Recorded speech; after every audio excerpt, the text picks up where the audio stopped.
Elim ebidi yikere. Ah, nanalum nandri.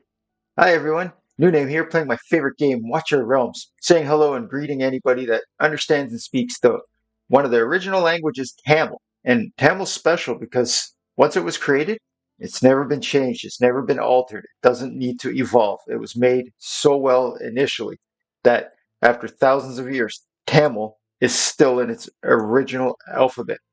So today on Watcher of Realms Country Time, it is day 31 on the free to play series on this login. I hope that if you went after Lust, that you were able to pick her up, or maybe an Arrogance for the first time. You see here, I pushed to spending diamonds because on 69 I summoned and I didn't get her. I doubt I will get this hero. You never know what tomorrow brings. In a few hours, there'll be another opportunity.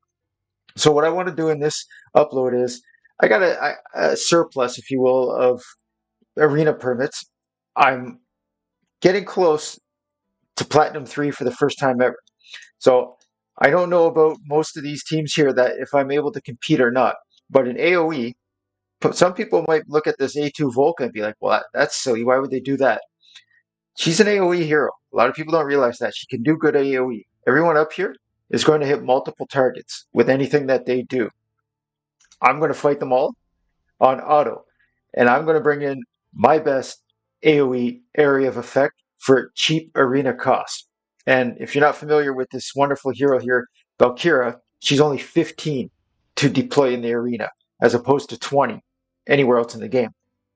I'm not saying that this is the correct strategy for anything in arena. I just figured I would show you on, 31 days in to a free to play account fighting in the Boreas meta.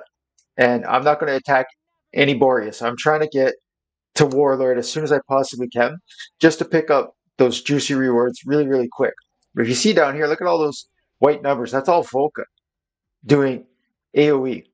And I don't know when Aatrox got dumped in on top of that, but Volca, with her regular hits, I think she hits 3 enemies at the most. It's at least 2. Okay? So I know for a fact, and so does this person over here, that they can't wipe the waves at the top, so we guard our cores, right? It's the most effective that I've been thus far, is to guard my core. And again, I'm not a fan of Arena. It's not really Arena if it's not live, in my opinion. I'm an old guy from 20 years ago in World of Warcraft. That's Arena. Games where you're doing live against a human, that's Arena. This is just a fun method to acquire resource in the game, in my opinion, for me. If you like it, that's awesome. What I will show you, though, is potentially how some of your strategies fall, because I've come in with 302,000 battle power against this 264 battle power team. So the enemies, the targets, the mobs that you fight in there, their attributes are the average of your opponent's battle power and yours as the attacker. So this is a pretty strong looking team. I think I lose this against Virna and Cerberus and Lasir. So we're going to try it anyways. And we're almost at even battle power. But if their gear isn't up to snuff, if you will, that they're normally competing with this lineup they're using against teams with like 250, I can kind of win because I've heightened up my battle power and my Comet is max skill. He's also got I think he's at like 17,000 attack in the build that I'm using. So again, I doubt I win this match. As you're looking down here, like Virna's doing some mad work all by herself. This is pretty close. I think on the next hit, Virna kills them all. So, I mean, it's close. But I think this is where it ends. When they have their Cerberus and they're going to use DJ Dolores before I have a chance to use my inspiration. And they're going to absolutely wreck that wave for sure. So my only hope is the next one, wave 3 and wave 4. Once their Cerberus dies, their Lysier, I don't know if how strong their Lysier is, obviously, okay? But let's take a look. Because my Abomination isn't going to be as powerful as when their Cerberus is dead here. Like, look at that pool. Well, it's close, yeah. So that's the issue, is that I don't have another hero that's cheap, okay? You'll see if I can get him out, my Raiden comes in. So this wave 4 should melt. Because if you'll see here, when Raiden gets deployed, he's immediately ready with his ultimate. So it'll allow less enemies to pile up on Abomination. What you're noticing here, that wave went a lot smoother for me. And they're probably going to catch up real quick here. And I wonder because they're going to bring their Cerberus out now. We'll see. And again, I'm just leaving it on auto. And you're looking here like my Valkyria, she's not doing much, but she's hitting those enemies before they've come down, and it helps. So if I can kill a few more here, oh, this is ooh, it's a close fight. I thought I would have got absolutely rock and rolled out of the town on this battle. So this is the key part right here. Who's gonna? My core is so much 10% lower, so it's probably dead just from the mobs hitting it. Not bad, not bad at all.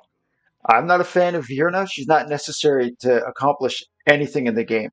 But she'll make, if you have a Silas, her bond with Silas will make the game a lot easier for you because Silas can just melt bosses and you don't have to put Virna in the lineup for that bond skill to take effect. That's a key component of it.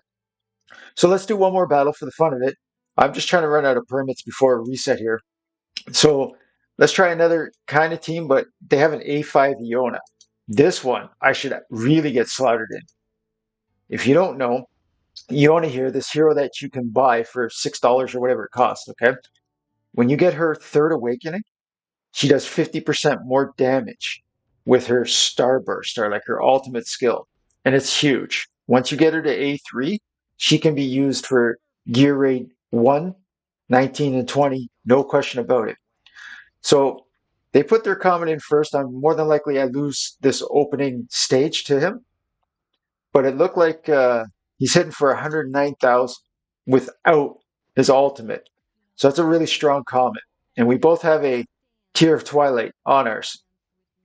But he's got a Mari, or this player is defending with the Mari slow. Yeah, so now they've used their Comet ultimate there, I believe.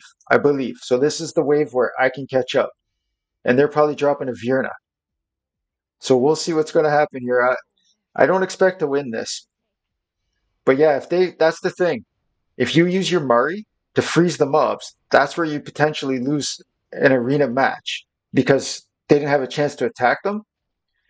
But I've also got a tactical error. If you're noticing, my Abomination is blocking the mobs in the spot he's in, so nobody's able to hit them because Comet would be attacking them as they're on the core. So I would have won this match if I didn't put it on auto. If I move my Abomination, I win this match. No doubt in my mind. Since I didn't put it on manual, I lose. I don't really care. Yes, I want to get to Overlord, but on the free to play account, it's not it's not the most important thing on the menu for me right now. Okay, I want to be able to 3-star Gear Rate 2 Stage 19. And I think that's good to show you, just for funsies. I go into the arena, I put my best heroes, my best gear or whatever, and I try. I try to do work, right?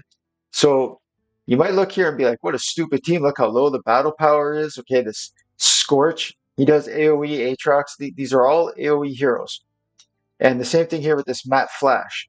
What they're doing, more than likely, is gaining success because they're using such a low battle power. So let's see how successful they can be with somebody who's got 116,000 more battle power than them. And that's huge. Okay, that's 108,000 battle power on top of what they normally have is what the mobs will be.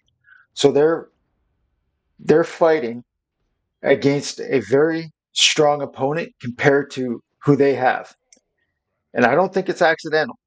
Unless they're geared, they haven't come in this week and they're naked, but you're seeing they're strong enough. They've set their team up that the low battle power helps them beat other opponents like me. This is ways that you can manipulate the arena's way that it does the matchmaking attributes of the targets. However, if their Abomination doesn't have an opportunity to get 2 ultimates off, I think I win this fight. Because on the wave that's coming right now, Maul's going to freeze and push them if it made it to that wave. So I don't know if they're naked or not. I can't tell, but they're definitely more than likely not set up to fight somebody with 300k battle power. And I'm going to try that other team at the bottom as well. That's at that 184,000 or whatever it was. Even if there was a Boreas, in those teams, I would do this just to show you. So this is basically Matt Flash has the same lineup, except instead of Virna, he's got a A5 Maul or she, whoever. Okay, but I think I lose this match. This is how good of a hero Cerberus can be in the arena with a Comet. Depending where you place them and when you engage Comet's ultimate, you can win, with that lineup on the third wave. So on lower levels, like where I am in Plat 2, if you have a Hatsa, you can sit her on this tile here and have her facing to the left, okay? Or the same thing in the mirror if you're on offense, and you use her ultimate on the first wave, and you can beat people on that first wave. So their Cerberus is kind of weak, might be naked, because he should have been able, with his AoE death pool there, melt those mobs. But here's a test. Let's see. Let's see how strong their Comet is. Yeah, they're in trouble. So again, I don't know if they're naked or not. I don't really care. That's not my problem. If they didn't want to log in or gear their heroes, I'll take full advantage of that, trying to get my Plat 3, which would also unlock, I forget what it is. I think it's an ancient summoning stone in the ancient summoning crystal in the arena shop. So I want to save some of these permits for when reset comes. It's nothing worse than, not being able to complete your arena daily if you don't have the permit to do so. So let's take a quick look at the results here. And it's not that I'm skilled with a strong lineup. There's some people that for some reason they want to continuously attack you. Okay, like this was all I dumped here just to try to get a little lower to set this video up. I waited all day. Okay, and then I was able to take on teams as you saw, which they go pretty well. I'm usually, as you see there, 30% above the 50% win rate total, which helps. Because if you're able to, win like 30% of your defenses and 70% of your offenses, you're always going up. So I'm going to buy these almost premium sets. You never know what they might drop. If you get, a crit rate and attack speed or something like, I'm sorry, attack bonus. Oh, let's find out like that. Okay. It's not, you'd rather attack bonus, of course, but if you can get this crit rate to roll up in the attack, we'll roll it together. We'll see what comes out of that. It's not advisable, especially when there's not a Tales of the Smith event going, but I'm going to show you the potential of what you can get out of the shop. Okay. So I'm going to roll it to 12 just to see. Now, you're hoping over here, right? So now this item is absolute garbage. It's on a crit damage set, and it didn't roll any crit, and there's no attack to it. It's just trash. Okay. But I'll always take my chances as a free gambler. So I did some Gear Raid 1 today as well, and I picked up this chest, and I haven't placed it on to anybody yet. But this is a pretty good one of the pieces for the Warlord set. However, I didn't pick up any weapons that were worthy to go with it, and I always roll my items to 12, and this is crap. It didn't do anything I needed it to. So if we go to the arena shop, when you unlock Plat 3, yeah, it'll be I forgot, a Divine Crystal. And I forget if this is 400 arena tokens. I'm not sure. And then at Warlord, you unlock the Ancient. However, I want to make sure that I can buy this Legendary Skill Crystal as soon as the reset happens on Monday. Then I'll have 5. I don't have any powder. That's the issue when you're free to play and new and you haven't completed like Tide Wave 100 something. That's where you start noticing you're getting more and more legendary powders. So that's pretty much it for today. I think I did a personal best on Guild Boss on Nightmare 3. Let's take a look here. Yeah, I'm at 5,800 blood. So if I messed around with gears and did it manually, I think by Wednesday I should hit that 6,500 blood to get the second tier chest Nightmare 3. I believe so. And then on reset, this Void Rift should say Elite to my knowledge because I've beaten it on normal and Elite. So I don't know what its problem is. But anyways, as you see here, Gear A2 stage 18. Once I get it to 19, that's it. Anywhere I go in the game, it's only going to drop premium items. And I've done all my forging for today on the artifact material raid. I think that's it for everything. So tomorrow is Sunday. As far as I know, it's the last full day to attempt for your lust. So let's try it one more time on this video. We'll just summon one more time for lust here. Come on, for the video. That would be fantastic news. And we probably get a 2-star lagging. Rider. Good enough for me. I need fodder. I'm going to 6-star Baron, a tank, I believe, is my next priority. I don't require a 6-star Wrath as of yet. I thought I did. I don't need him as of yet. I hope that you're having fun with the series, and I hope that you had wonderful summons. It was a great event all weekend long. The Searing Obsession fight boss, like that's easy free loot. Everybody almost can get 50k no problem on that fight. This was New Name playing my favorite game, Watcher Realms. Take care, everyone.